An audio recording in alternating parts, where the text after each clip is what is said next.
Okay, it's just a video right now. Is it a video? Okay, sure. We're going to figure out where this seat is. No, but since there's two of them, it's branched in this. It looks like this one. Okay, so let's talk about polymers. This part's also a little tricksy, so be careful, alright? So polymers are deadly useful for us. So they're probably one of the most useful materials to us altogether. It may or may not in the plan book ask you to bring in recyclable plastics. Don't sweat it. You don't need to do that, right? Let's talk about polymers. So the word polymers, poly means many, right? Mers, I can't remember what it means. But basically what a polymer is you have some type of molecule, some type of pattern that gets repeated in a molecule over and over again. By using a polymer, you can produce all kinds of very unusual and specific results depending on what you're looking to produce, right? So, one very common polymer is plastics, right? So plastic is a synthetic material made from polymers. What is a polymer? Polymers are large molecules made from smaller molecules joined together to make long chains. So here you have what are called monomers. So you can see they're individual, but then when you string them all together through polymerization, you get polymers.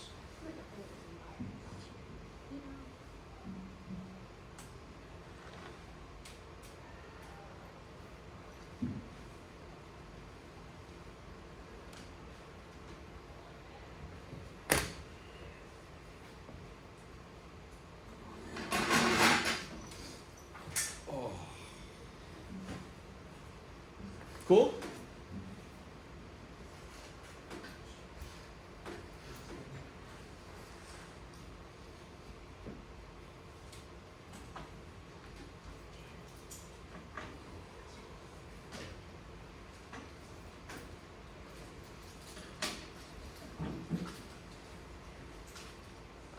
So monomers are small molecules that can react with other monomers. These chains can contain hundreds or thousands of monomers. These are basically like your building blocks, right? If you wanted to build a chain, like like what you would use to like chain off a fence or something, or chain off a gate or something like that, you have the individual links of the chain. Those are like your monomers, right? And then when you string them all together, you get your full chain. That's your polymer. And polymerization is a reaction that combines monomers into polymers. Okay.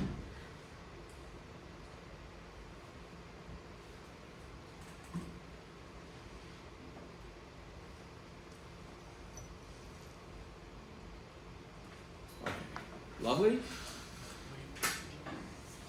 Okay, I can wait. I can wait just a little. What time is it today? Today ends at 107. 107. Thank you. It's disappointing, isn't it? I've been here for almost a year and I still don't know the schedule. I'll finally learn it and then we'll change it. No, it's fine. Yeah, Huh? Are you changing it this year? Yeah, I heard there's a bunch of changes coming down the pipe. Let's go. Yeah, the way you Does it make I don't know. you're at lunch? That's what I hear. Yeah. Okay. Yeah, at lunch. What? Because as we start summer break. Alright, we good? Alright, so analogy, a monomer is like a pearl, and then when you string them together, you get a polymer. A monomer could also be like this. So here you have the same pearl being repeated over and over and over and over again. In this case, it's blue and it's red and it's alternating. So this is also an example of a polymer. You can have polymers with alternating stuff like that, depending on the properties and what you're trying to achieve, right? Has anybody here ever produced a polymer before? I bet some of you have. Okay, that's a great question. So, Lego's not technically a polymer. It's just building beautiful things. So, who here cooks? I know I ask the question a lot. Who here knows what a cast iron pan is? Right, a bunch of you guys know. So a cast iron pan is literally exactly what it sounds like. It's a pan made out of cast iron, right? And normally cast iron is very sticky, right? Try to fry an egg on it, it's not going to end well. It's going to stick to it, it's going to get all gross, right? So have you guys heard of seasoning a cast iron pan? Do you know what that actually means? Adding a lot of oil. Yeah, adding a lot of oil and then you cook it. And how can you tell if something is if a pan is well seasoned? Huh?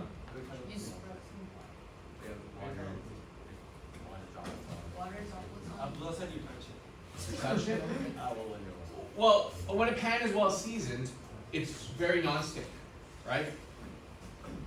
And that non-stick characteristic comes from a polymer. So what happens when you're seasoning a pan is you pour oil in it, and as the oil heats up, they'll start to link together, and they'll form basically a plastic coat on top of your pan. It's perfectly safe to eat and cook on, right? But that seasoning will make it non-stick. And you can see it turns from just a clear oil into like a blackish color, a brownish blackish color, and it makes it non-stick. So I have pans that started out light gray, and now they are jet black because they are so thoroughly seasoned. Every time I cook with them, what do? I pour a little oil in it, I heat it up, it gets hot, and a little bit more of that oil polymerizes and helps form that seasoned coat on top, right? Another example of this, which is probably more likely what you've seen, is you have some pans and they get like these like black marks on them, right? And they're really, really hard to scrub off, right? That's also polymerization as well, right? Oil drips down the side of your pan and you forget to wipe it up, and so that oil cooks on, it seasons on in that position, right? That's another example of a polymer.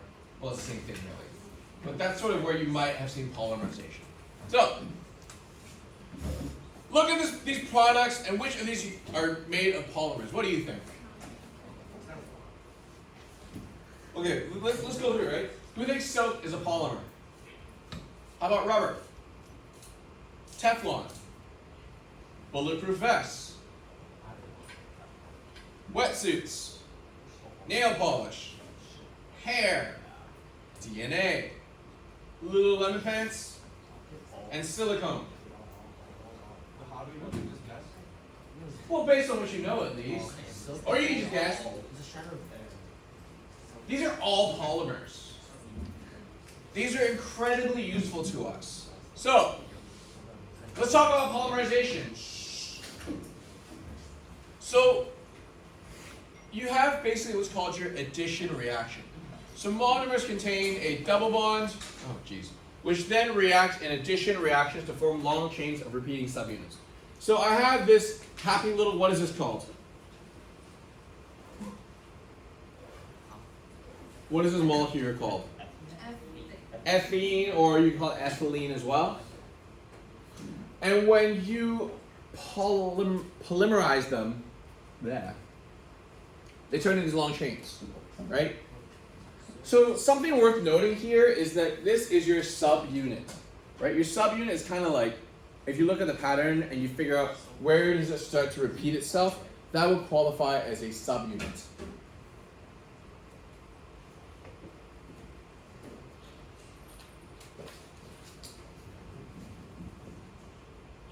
Cool?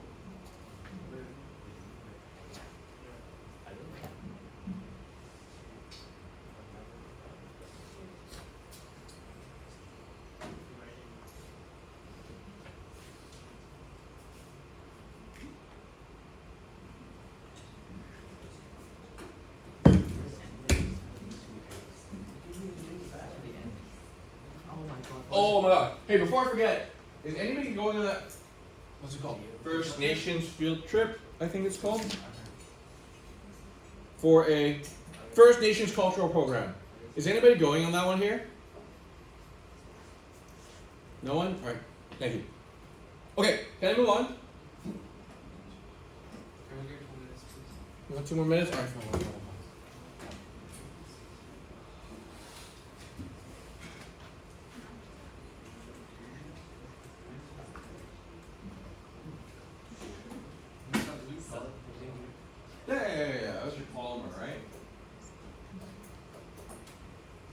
polyethylene is literally repeatings of ethylene.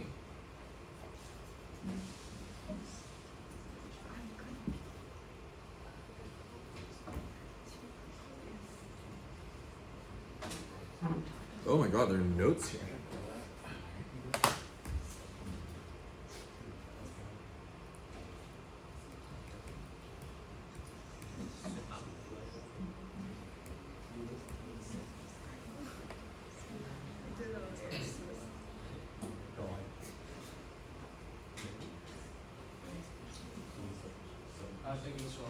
No problem. All right.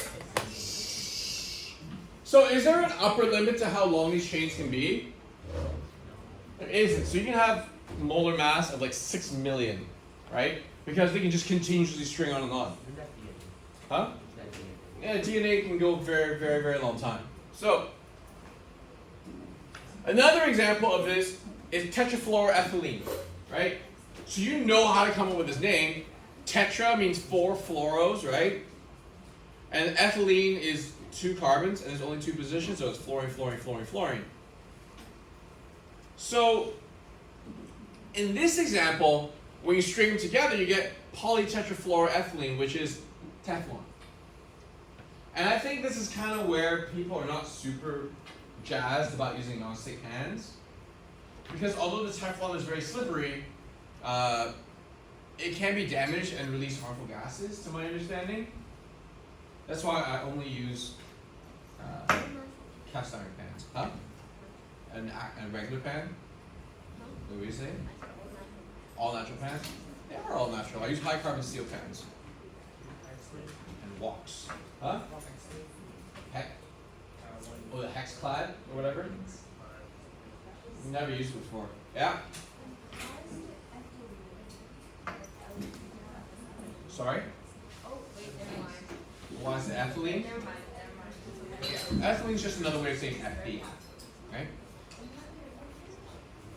So here you have your subunit. This is the repeat of what goes on. It's carbon with 2 fluorines hanging off it over and over and over again. Yeah? The N means however many number you want. It just goes on and on and on. Like me. Yeah? Yeah, that's the proper way to mark it. Because it shows you, look, this is what's repeating.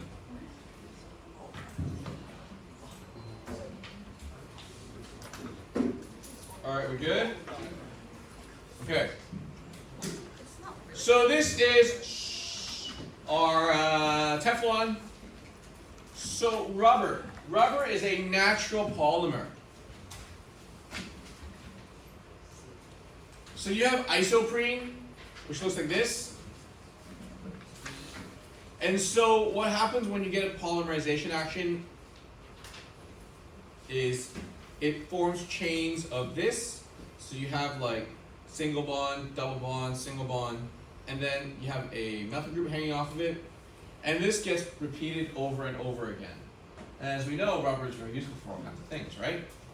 You can make rubber bands or tires or whatever. Of course, that's a slightly different version.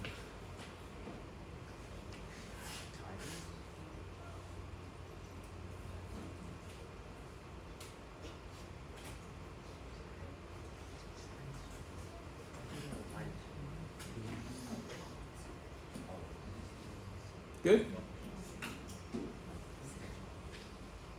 I'll take my time.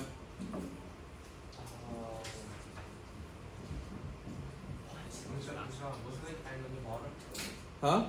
The N just means that it repeats endlessly. And it's just like whatever number you want. Wait, for the lines outside the box, just like connecting lines. Sorry? It's the lines outside the box, these are connecting on the Yeah. So this will connect with the next one of these. So this would be repeated here, and then so on.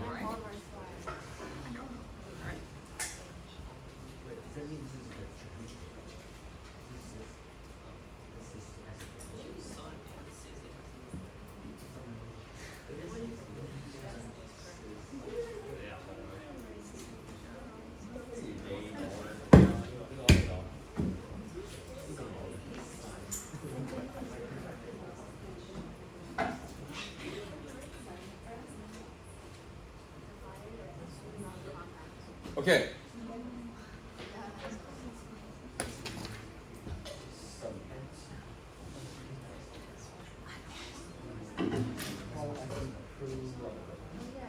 So,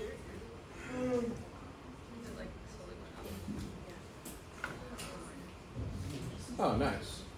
So here you have this. When you polymerize it, it gets this. This is your repeating reaction. Sorry, your repeat. So draw the polyisoprene polymer showing 3 subunits. So basically draw this connected to another one of this, and then connected to another one of this. It doesn't need to be diagonal like this. You can draw it in a straight line. It'll make your life a little easier for you.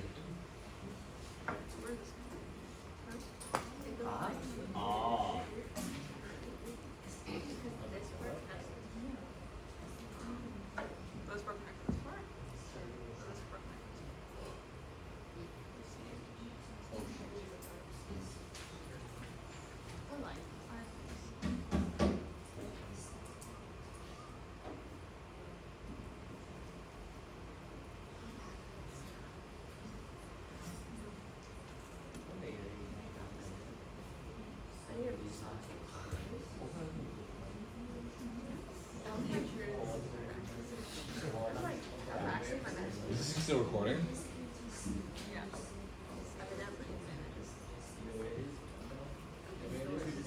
Jump scare! She's playing a game. Well, no, it's recording, so that we should get that. Oh. Should be watching it, but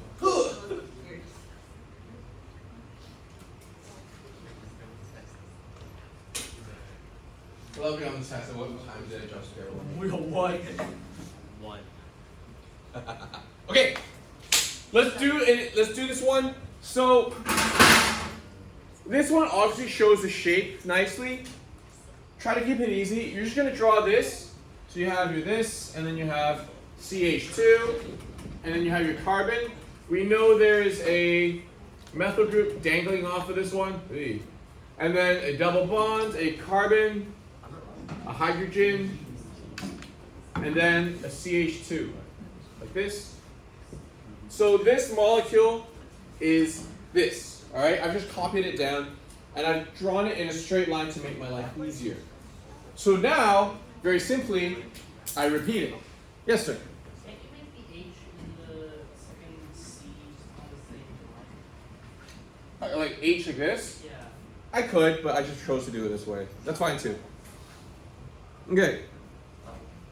So I'm going to repeat this pattern again. Actually, you know what? Let's make it consistent. Let's make this C, H, H, C, H, H. So now I repeat this. C, H. Actually, no, let's do it in color.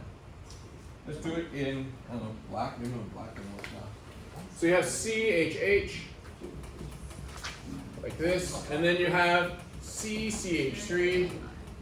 Double bond CH, CHH. Like this. And then this will happen again a third time for my third subunit. Of course, it doesn't stop at 3 subunits, it goes past that.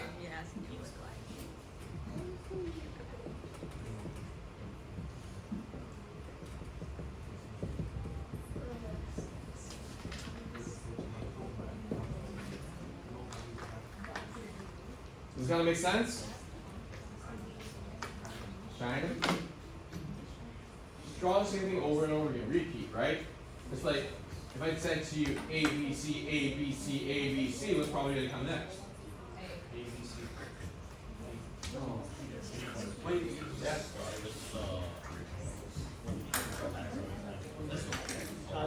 Well, you start from your subunit. The subunit doesn't exactly how it's doing.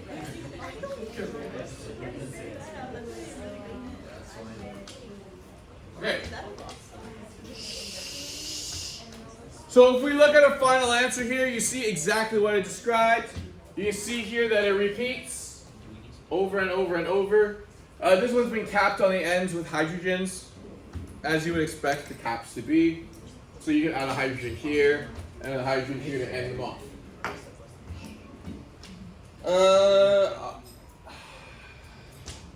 I wouldn't ask you to cap it. I think if I don't specify. Hold on, let's see. Actually, yes, you would cap this one. Draw out the polyisoprene polymer showing 3 subunits. So in this case, it's a polymer of 3.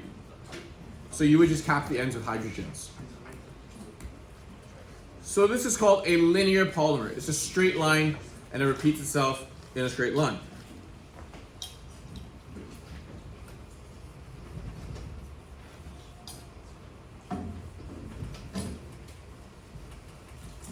Okay, let's talk about one more topic, anything we'll call it. So you have what's called vulcanization. Huh? Yeah, it's actually called this. So this is a chemical process that converts natural rubber into cross-linked polymers. And the most common vulcanization agent is sulfur. So this is really important to us because we can make really strong rubbers, right? Why might we want to make really strong rubbers? So it doesn't break it on impact. Yeah, so it doesn't break. Where we use it? Tires? Tires, right? I'm the tire guy. Alright. That's what I said. Wait, what did you say? He said I'm so tired, but I said that. No, it's for tires, not I'm tired. No, yeah, I know, that's what I said.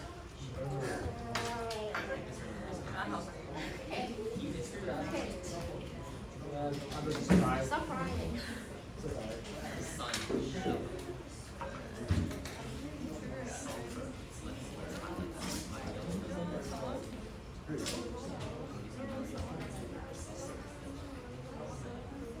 You know what? Let's call it here. You guys are really wiggity whack today, and I'm sure Warmir would appreciate you're tired.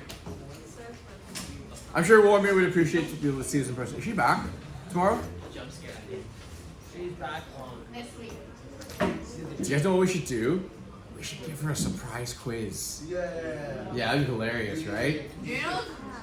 I know. That's the best part. Maybe she won't watch to the end. Or she will. She'll be like, is he kidding? I can't tell. Okay. So please use these last few minutes. Figure out your retrosynthesis stuff. It's not terribly difficult. The key's out here already. We'll continue this tomorrow. We have time.